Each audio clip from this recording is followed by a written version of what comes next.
if you're an investor, right, you want some safety and guarantee in your investment, not getting outlawed in a year. Some markets, it takes a little bit more of an experienced STR owner to come in and purchase a property that's going to be successful. The rumor is that 100% depreciation is returning this year, and it's going to be massive. Make sure you're starting to get in the rooms with people that are doing the things you want to do. We were in negotiations. Investing in real estate, they're winning, they're making money. What's up, everyone? Welcome to the Real Estate Educators Podcast, where we provide the education you can build on. I am your host, Kevin Amolsch. This podcast has been so much fun. It continues to be fun. We get amazing guests.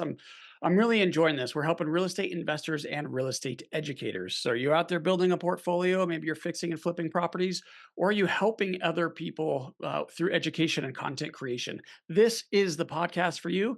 I got a super special guest, something that we haven't talked a lot about on the show, short-term rentals. So Ashleigh Gillespie, right? It's Gillespie. I know it's a hard Gillespie. Okay. Yeah. So you've been in the business a while. I know you're helping real estate agents through your Facebook group, long and short of it. It's a free Facebook group, a lot of content sounds like on there, but you're also doing a lot of transactions, over $200 million a year, you and your team, focused on real estate investors and short-term rentals. So welcome to the show. Thank you so much for having me. I'm super excited to share. Well, I want to dig in because I have a short-term rental and I have no idea what I'm doing. So I'm sure I could learn a lot from you. So why don't you take us back? Like, you're in real estate, obviously, but how did you get started in real estate? Yeah, well, oof, boy, we got to go all the way back, surprisingly, 11 years ago now. That popped up on my Facebook that I passed my first ever exam. I was just a kid going to college and looking to make some money with flexible hours, and my real estate agent at the time was like, "Hey, you should just go ahead and get into real estate. You know, you like looking at houses." And I was like, "You know what? You're right." And I just kind of fell into it. Of course, like many of us, once you find that success and that freedom, flexibility, and no cap on income, your Yeah. eyes are open. I mean, it changes you forever.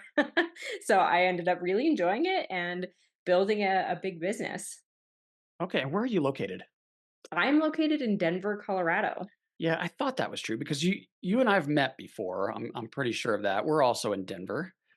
So that's really Yeah. cool. A little local star on the show today.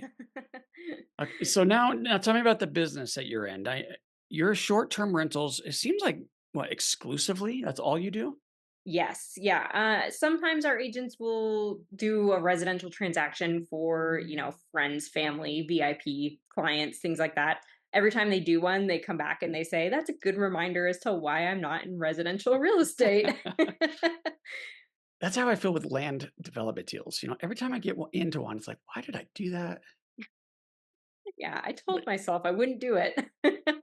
but you love the short-term rental, and you're doing it across the entire nation. You're finding properties and helping your clients all over the country, but you're doing it from Denver. So how does that work? Yeah, so since you're here, Denver is one of the areas that has really tightened up their regulations on the short-term rental market.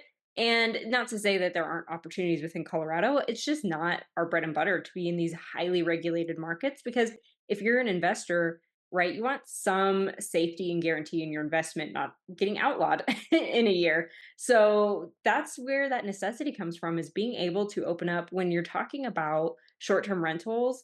They operate very differently, and some people don't like it, but it's not going to be for everybody. But most of our investors never even come visit the house. They don't ever see it in person. They don't come to in-person closings. They live wherever they want to live, or they're, on a yacht in the Mediterranean and buying properties that make them money. Okay. So you really narrowed in here. You have your niche. There's no question about it. It's very clear to me what you do. But why the niche? So you got into real estate because you didn't like the ceiling, which is great. But what drew you to this specific area? Yeah, a few big takeaways for why short-term rentals. Number one is going to be, again, that cap on income. When you're looking at long-term rentals, it is very difficult, especially in the, last 6, 7 years to justify purchasing a long-term rental. If you don't have the cash flow is pretty much non-existent, and you're really just relying on some of those tax benefits and the appreciation over time is it part of a retirement strategy, which is great. There's no I don't falter or throw rocks at it, but as somebody who was in the industry really young, it was tough to swallow the cost to not have any cash flow. It made it very difficult to hold on to properties when you go into the short-term rental market and suddenly you're looking at properties that are 20%, 15%, you know, of return revenue every single year. It's astonishing. I mean, when you first get into these circles and you hear these numbers from people, you think they're lying. That's how everybody enters a short-term rental market. They go, that's not real. And you go, it is. And I can show you even better ones. So that's what drew me into this niche overall. And working in residential real estate, I've had so many amazing clients. I've loved so much of it. And it is very emotional.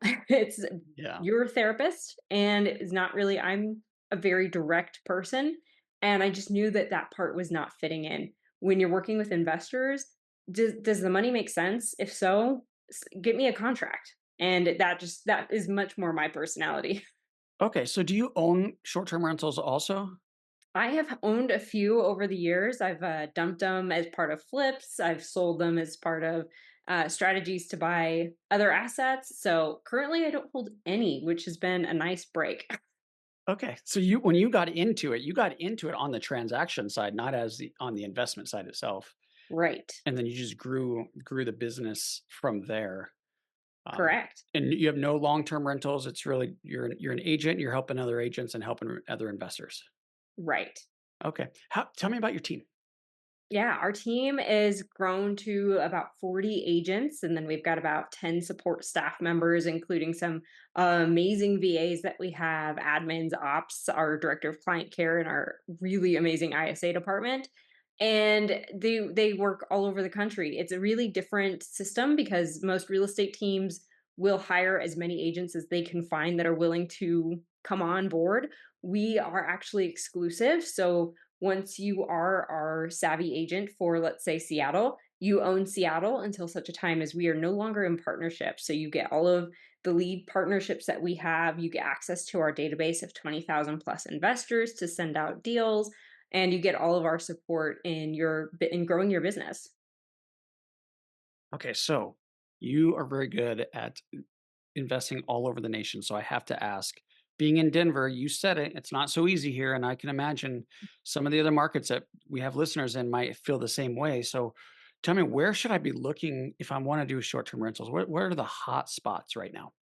Ooh, that's a great question. So when we call this a market match call. We talk to people and find out a little bit about number one, their experience. Some markets, it takes a little bit more of an experienced STR owner to come in and purchase a property that's going to be successful. We all know Airbnb has gotten a little more saturated recently. And as agents that specialize in short term rentals, the last thing we want to do is sell a property that won't do well. So we take a look at the experience of the investor. We also take a look at the goals. So some people want to purchase what we call a lifestyle asset, which is where, hey, me and my family, we ski every single year, multiple times in Park City. We want to own a ski in, ski out condo. I don't really care if I make money on it. I'm just sick of paying for these vacations. So if I could kind of break even, that would be great. So are they going for the lifestyle asset, or is it just pure, I want high returns? And then the last thing is definitely your price point. This can be a very expensive niche to get into. We have people in Sedona that are putting 2.5, $3 million down, but they're making 400, 450 a year. Or we have people that are investing in places like Branson, Missouri, or Indianapolis, where they can stay closer to that 300,000 price point, and they're making 60 to 75,000. So it really depends a lot on the goals. We've got places in Florida that, if you're really somebody that wants to invest that 1 to 1.5, you can really pull out the $150,000 a year return, because it's just such a great seasonal market with no winter lull, whereas some markets have, a much higher rate of seasonality. Yeah, it probably goes up in the winter. Yeah, everybody running away from Denver. You said something that just brought like flashbacks to me, Ashley. You said Branson, Missouri. That's in. I hear people talk about Branson very often. Why don't people talk about Branson? You It's know what? I found out recently it's like one of the most commutable by driving vacation locations in the country. Didn't know really that. Yeah, just centrally located, I guess. just so central. And they have an airport there. It's really cool. I've flown into it multiple times. I've owned some property in Branson. The airport Awesome. there has 4 gates, but I think only 2 are functional. Have you seen this? I was recently in Asheville, North Carolina, and it's very similar. It's so crazy. It's the It's smallest so little wild. thing ever. Like the TSA line, like everybody in line is on your flight because there's only one flight Yeah. leaving. It's pretty crazy. Yeah. So most people, I think, fly into Springfield. Is that the one that's just north and drive Oh, down? yes, I But think you're right. Mhm. yeah. So back to the location. So I love what you're saying. It is going to be dependent on the person's goals and what they're trying to accomplish, and that's why a phone call with you probably makes a lot of sense. So you could kind of walk them through that. I own a property in. I told you I don't really know what I'm doing, and I own a property in a mountain town in Colorado, and we use it all winter for skiing, right? And then I rent it Yeah, out all summer. And just as you were describing, it's a break even. So when you look at it as an investment, it's not great because there's equity in there I could put somewhere else and get a return. But I love it, that's right? awesome. So Yeah, that's you see exactly a what lot, those lifestyle assets do. I mean, how often can you say your vacation is helping build your retirement portfolio? yeah. And so Not you see a often. lot of clients do that then. Yes, we do. Yeah, and there's certain areas it seems to be more common. Salt Lake City is one. We see a lot of people that in Montana, Jackson Hole. It's just expensive real estate, but it's where people want to be. So, And I've seen people that are chasing returns try those little like resort type towns and be very disappointed with short term rentals. So they've had more luck near hospitals, for example, or I actually have heard it doesn't even matter. Like sometimes you could short term rental just in some suburban neighborhood. Is that true? yeah. Yes, absolutely. It's really interesting. So the being near hospitals tends to fall in what we call the midterm rental strategy, which in a market where we have some more uncertainty in where things might be going as far as appreciation, I always think it's a great idea to also underwrite your properties when you're purchasing based on what could it also do as a midterm rental, just in case it makes people feel a little extra layer of security to know that piece of information and see if it is a backup plan for you. Midterm rentals can be excellent. Those, traveling nurses, traveling healthcare workers, they're great tenants, and you can flip back and forth between midterm and short term very easily, especially if you have a very seasonal market, and create some more stability for you. You might take a small hit on the revenue, but you might feel better about it with the stability. There are places, especially here in Colorado, like random suburbs, because Denver has such tight regulations. If you come here and want to stay in an Airbnb, you often have to go find somewhere that's on the outskirts of town. So those random suburbs can be good. Indianapolis is always one that surprises me. It's just houses in the suburbs that are near the racetrack or Lucas Oil and things like that. So absolutely, you'd be surprised what comes up. Like Houston, Texas, randomly a really great short-term rental market. Not something I would ever Wow. expect. Probably because it's on the water there, maybe. I don't know. They're You don't hear close to people. Galveston for Yeah. sure. It's like I don't hear a lot of people say I want to go vacation in Houston, but maybe they do. But it's not always tourist either. I mean, Right. and the Summit, like Summit County, I'm thinking of right now. That's a resort town in Colorado, up where a lot of the ski resorts are. They're doing a lot of restrictions, so we got very lucky because we got our license prior to some of the changes, and now it's Mhm. difficult. And there's municipalities that are requiring 30-day or more. That's what you're alluding to, I think, right? Yeah. So what are some of the other regulations that you're seeing that we as short-term rental investors should be looking out for? Yeah, that's a great question. Definitely lots of different regulations based on the areas. Occupancy, time, how long the minimum stays might be. Those have definitely been coming into play. Some of the areas are shutting down party houses, so they have occupancy limits on how many people can be there. Um, some have talked about outright bans, although that has not been totally popular, mostly because who really wants to be told what they can and can't do with the property that they own? But it has passed in some places. The other things that we've seen have been sprinklers for certain sized properties. So, kind of more falling in line with a hotel when you get large enough. If you can fit 12 plus people, the county might tell you you need to have an industrial sprinkler system for fires. That has definitely been coming up. I do think in the future we'll see more safety regulations starting to pop up as Airbnbs. They just don't have good quality control all the time. People get into it. They don't know anything about short-term rentals. They don't really pay attention to that. And some of the common things we see are like smoke detectors that are expired and they don't go off and alert people to fires. And so I can see some regulations coming up around safety checks or safety certifications at some point. What about taxes? Yeah, taxes Yes. are an amazing conversation with short-term rentals. So you still have your usual property taxes that you're going to be paying. You're not going to get any breaks on that. But the rumor is that 100% depreciation is returning this year, and it's going to be massive. It's such, especially if you're in a high, salespeople, medical workers, people in high income fields, you can write off that 100% depreciation. Cost segregation analysis. It's massive. What people can do to put money back in their pockets and put towards their retirement and savings. And we're also in a market right now that, on top of the tax benefits, a lot of sellers are starting to see that the market has softened on them. They are now in oversupply in most areas. And we've seen sellers giving back some huge seller credits and price reductions to buyers. Okay, so this might be a good time to get in. Yes. Yeah, with that 100% depreciation, it does sound like that's going to come back. I was actually talking more about the sales tax.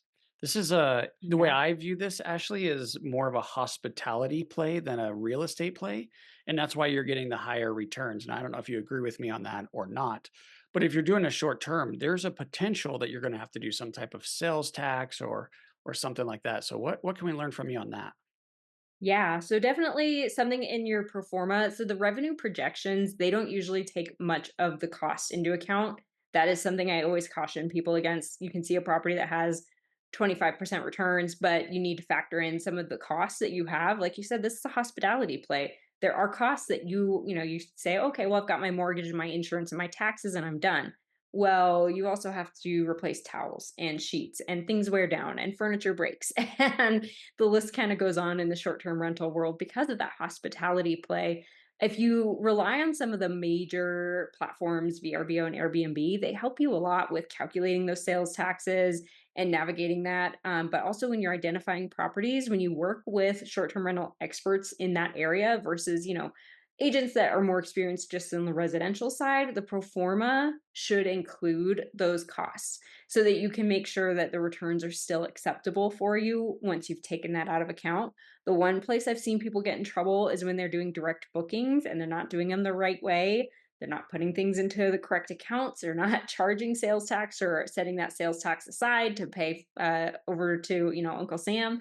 So definitely being aware, direct bookings are great because you don't have to share the pot with a big company, but you can end up in trouble real fast. This episode is brought to you by Pine Financial Group. Pine Financial is a private lender specializing in short-term rehab lending to real estate investors. Got a property that needs some love? We can help.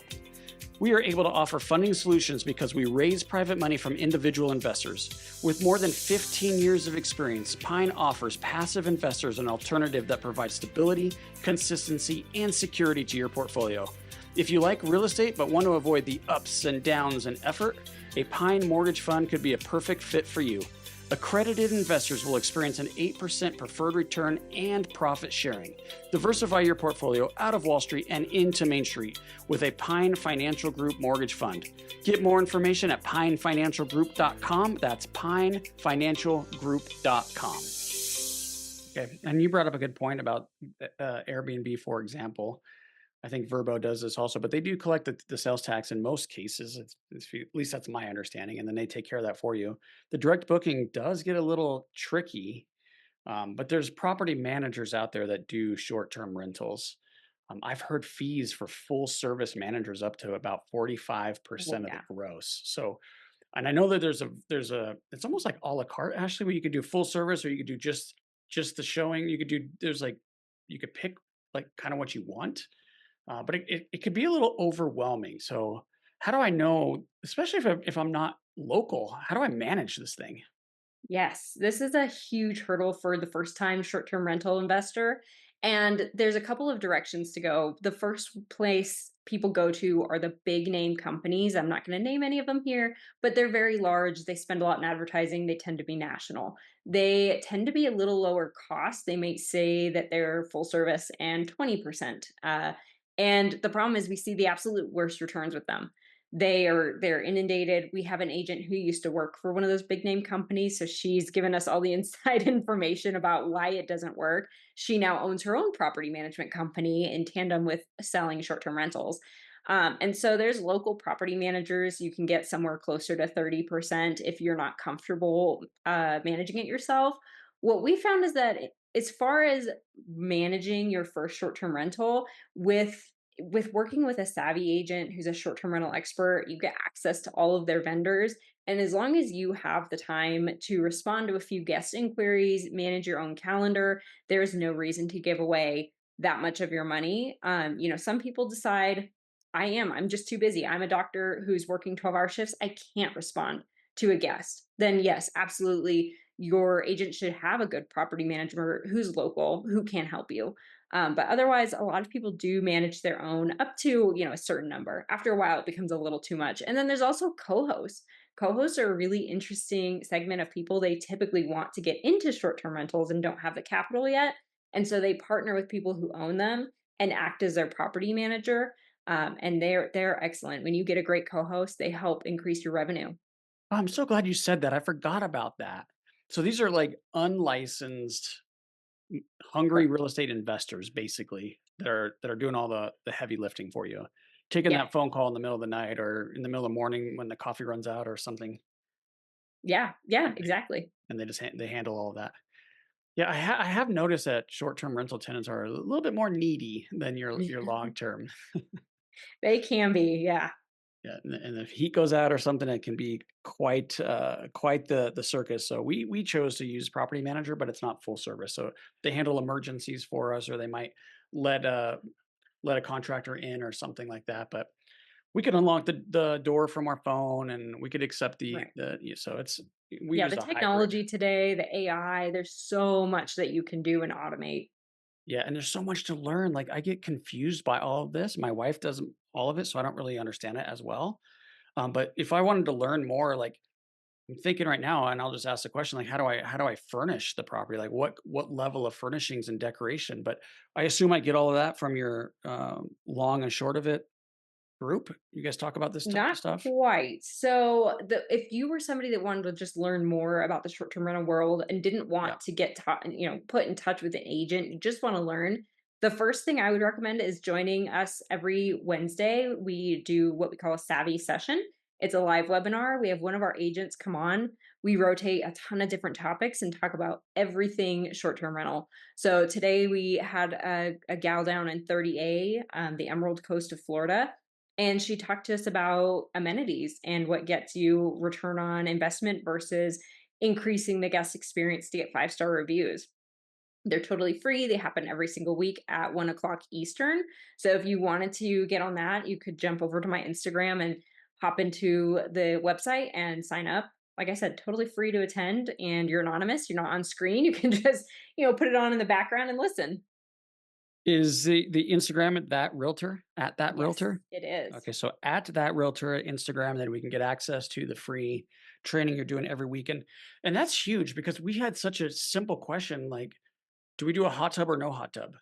Like, what is a return on that type of thing? And there's all kinds of questions like that I can imagine. So, we have a Yes. short little episode here with you, and not very much time, but sounds like you are available if someone had some questions. So let's go Yeah. back to the furnishing because I see people all the time go really high end. They're trying to make this the most beautiful. It's their emotion, right? They're thinking Right. of it as if they're going to move into it. So how do we know where to stop with all the decor and furniture? That's a great question. Yeah. So there's two different categories of properties when we talk about like lifestyle assets. So there might be things you put in a property because you want it there. And that's totally fine. That's your judgment call. And then there's super properties where you're talking about those top of the line, every amenity possible, making it as nice as you can while still getting a return. When we as agents are helping our clients determine is this something I should spend money on? We're hopping into AirDNA, and we actually have the ability to get really granular looking at the comps within the short-term rental community and saying, okay, let's filter this out to get by the bedroom count. Is it worth adding a bedroom here? Or maybe it's worth taking this bedroom you have and converting it into a movie theater.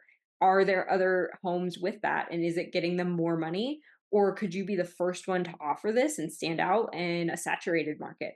How are you going to compete? Hot tubs are probably one of the ones that we see most commonly, but it's also supermarket dependent. You're not going to see them in Florida. They do not bother with the hot tubs there. However, pools stand out as number one. They're extremely worthwhile to Yeah, that have. makes sense.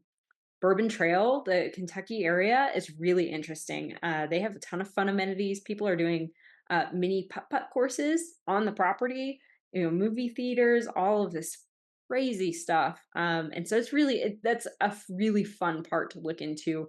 And furnishing, you have to ask yourself, there's places that it's worth spending, and that's the stuff that stays the longest. Things like mattresses, they're expensive anyways. If you can spend an extra $500 and get better reviews, better guest experience, and the mattress lasts an extra 2 years, that's going to be worth it, versus your plates and your dishes that you leave behind. Guests are going to break those. That's just a cost of doing business. So don't invest in the high end. Okay. Yeah, I love that advice. And coffee makers, I haven't experienced this yet, but it's come up on like some panels and things that I've hosted. I've done some short-term rental panels, and they all agreed like have an extra coffee maker because that really pisses people off apparently. It does. Coffee bars are one of the number one most mentioned in guest reviews. Really? People are really, yeah, and one of the ways to stand out with that is to also offer tea and the backup coffee maker, the French press. There's some real coffee snobs, and if the Keurig is there, they're mad. They really don't like Keurig coffee, so having that option for them is helpful. Okay. So spend a little bit of money on the coffee and you will make a little bit more money. And you probably can't charge more for it, I would assume, but the reviews and the warm feeling they get will be Mhm. there. And you know what I've learned is people do come back. They do. It's kind of surprising because I think, I look at my own behavior as a consumer, and I'm somebody who wants to go everywhere and see everything. Me So I too. don't Yeah. tend to return very often anywhere. But there's a lot of people that are like, no, I go to Florida every single year to this specific beach, and that's what we do. And you're like, okay. And we like this house because they have the French press Yeah, or we know whatever. that the coffee situation is good. Yeah, it's Yeah, that's amazing. I wrote down here what I wanted something I wanted to ask you, but I'm taking us back in the conversation a little bit to the regulation. So, I mean, there's local municipalities, and we know that there's a lot changing constantly. And I love your advice about the midterm, because worst case, you could probably just shift your correct. focus, right? And either way, you're gonna have to furnish it and all of those things. So it's not a lot of difference as far as getting the property purchased and prepared. But what about HOAs? Yeah, HOAs, man. Personally, not the biggest fan, even to live in. I have a big bone to pick with the way we've run those. They've got some benefits, but overall, we really try to avoid them because it is a risk, and it's a very difficult one to calculate. If you're in an area that is just highly saturated with HOAs, it's difficult to avoid them. What we recommend is really diving into the HOA meetings in the past and researching to see, has anybody ever complained or mentioned banning short-term rentals there? And from there, it's sort of a calculated risk. I mean, do you think that you could battle them on it if you had to? Do you have the time and energy if it got brought up to go to the meetings and vote down? Uh, you know, it does come up. HOAs do ban it. The one thing with short-term rentals getting banned is there are a lot of times, if you already exist, more often than not, that they grandfather you in. So if you already exist and the ban starts, you're still okay until you sell that property, and then the license does not transfer and that can't be a short-term rental again. And in those cases, it's actually really a good thing for an Airbnb owner to have less competition. That's great. So, regulations can be scary, but there's ways to be smart to navigate them and to stay, I always tell people, once you buy in an area, set up a Google alert so that you get the news and the headlines that are breaking out before, it turns into a big deal. You just find out in the local journalism, hey, this got brought up in the town hall meeting. Now you know. That's a great advice. Google Alert, because if there's like a forum, I don't know if Nextdoor would show up in that, but a lot of the forums that people are on talking, they'll just mention a certain neighborhood and then that'll show up in your Google search. So that should work, Yeah. I would think. That's good advice. Okay, so we're getting near the end here. If I was a brand new real estate investor and I'm looking for a first time purchase, maybe I was thinking long term because that's what everyone tells me to do, and it seems easier. What advice would you give me? Yeah, first time investors, I would say make sure you partner with an agent who has experience. A lot of times people use the real estate agent that maybe their, mom's cousin, whoever got licensed, and sure they can help you with buying and selling a house.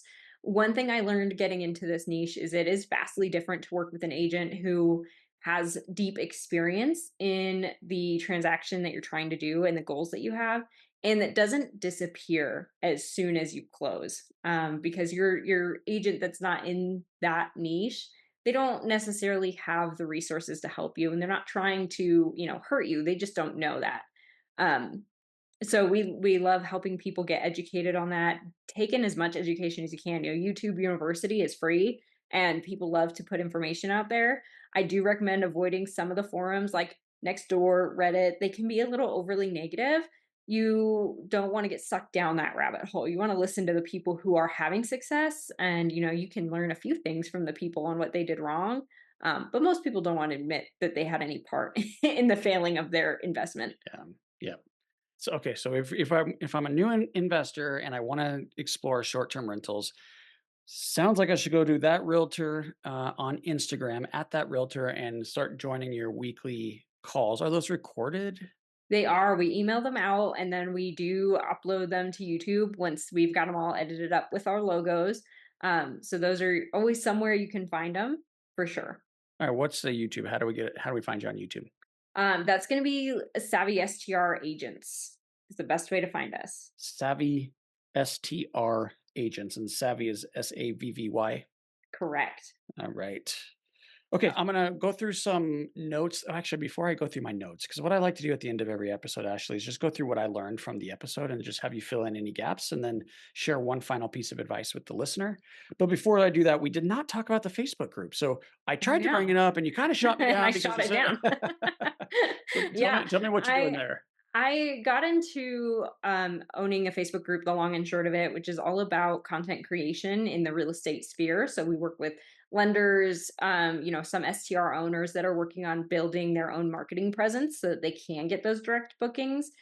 Real estate agents, insurance agents, all of the goodness in the real estate sphere.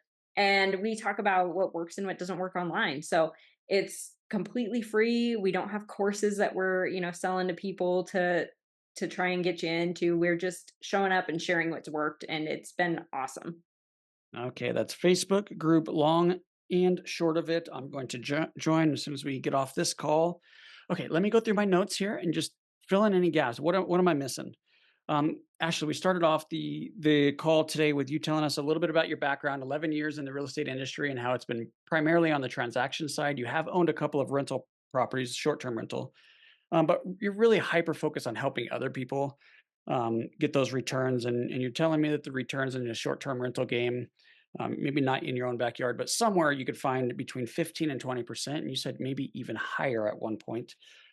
What are your goals? So if I wrote down, what are your goals? So I challenge you on like, where should I look? And you said, well, it depends. Like, what are you trying to accomplish? Do you want a lifestyle? Do you want a highest return? You want to like whatever the goal is, you need to understand that before you can even give me any advice on a location. So basically, we'd have to talk to you or someone on your team before we could figure that out. Make sure you underwrite your deals with a midterm rental in mind, just in case regulations change or something happens and you need to go to a 30 or longer lease plan. So if it doesn't work as a short term, or if it doesn't work as a midterm, maybe it's not a buy. Is what I heard you say. You didn't say Yeah. that, but that's what I heard. Yeah, I think for me, it's kind of like if people, especially newer investors, they want to feel security and they're too scared Yes. to hit go on an investment and they waste time. And to me, it's like if knowing that midterm rental number lets you hit go, do it. Yeah, and maybe you could even have a third option in your long term. Does it maybe it's not the 15%, but are you still profitable as a long term? Then maybe that's a buy. Maybe that's a buy signal and you buy it and you go short term. And then at least you have multiple exits, right? Make sure you're looking at the regulations. And you said the sprinkler system, which I never would have thought of that. So that was great little nugget there that you shared with us. Savvy sessions are on Wednesdays. You can get some information from AirDNA. I've heard other people talk about AirDNA for just short term rental info or statistics. Mattresses, spend money on mattresses and coffee makers. Read the HOA docs, and this is getting easier and easier, guys, with ChatGPT. I just use this today. You can upload huge legal documents like an HOA, and then ask Chat questions, and it will answer them for you. So it's not as hard as it once was. Google Alerts, set those up for the area. That was genius. Another golden nugget there. And then final piece of advice for newer real estate investors is to work with the right agent. Yeah, How did I do? you did great. I did learn an awful lot. Oh, I was good. I'm so excited about glad. this actually because we do have that short term, and we really don't know what we're doing. We have 5 stars and everything because we work really hard on it. Like we'll put a little bottle of wine, so when they show up, they get a little Yes. welcome gift, and we do all of those things, and and we're having some fun with it. But it's definitely not my expertise. So I appreciate you coming on. Is there any final piece of advice for the listener? Yes, my final piece of advice is to make sure you're starting to get in the rooms with people that are doing the things you want to do. It's so easy to get stuck in analysis paralysis. If you are interested in the STR world and you have time in July, STR Con is coming to Nashville. We will all be there. I'm super excited, and it's going to be the last one ever. So we're going to head down there and learn all about STR world. And Pace Morby will be there with creative financing education for people. And I think it'll be really interesting to just get in a room and hear what people are doing so that you can take action. I love this advice too. In fact, it's very universal. Almost every guest, with very few exceptions, have said something very similar. Like the people you surround yourself with will help create your success. So it's right online with what a lot of the guests have said. And it made me think of, and I'm looking over to here to my left here, Ashley, because I was looking for Bigger Pockets had started something that's exclusive for short-term rental people where there's a lot of content and information. Have you heard of this? Like, Awesome. I don't think big, I have heard of it yet. okay, so I can't find it. And maybe I'll try to put it in the show notes if I could find it. But Bigger Pockets has a division, like they started the passive pockets thing. So it's Hmm. all for passive investors. And this one is for short-term rental Oh, owners. awesome. So that's pretty cool. All right. Well, I know you're super busy. You're running a big team, $200 million a year in real estate sales.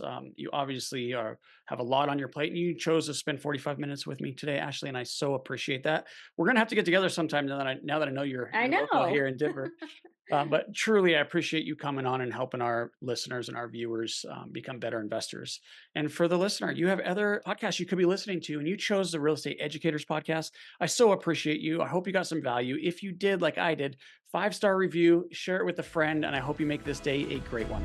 Hey guys, I hope you enjoyed this episode as much as I did. If you did, please be sure to follow and leave us a review. Oh yeah, and tell a friend.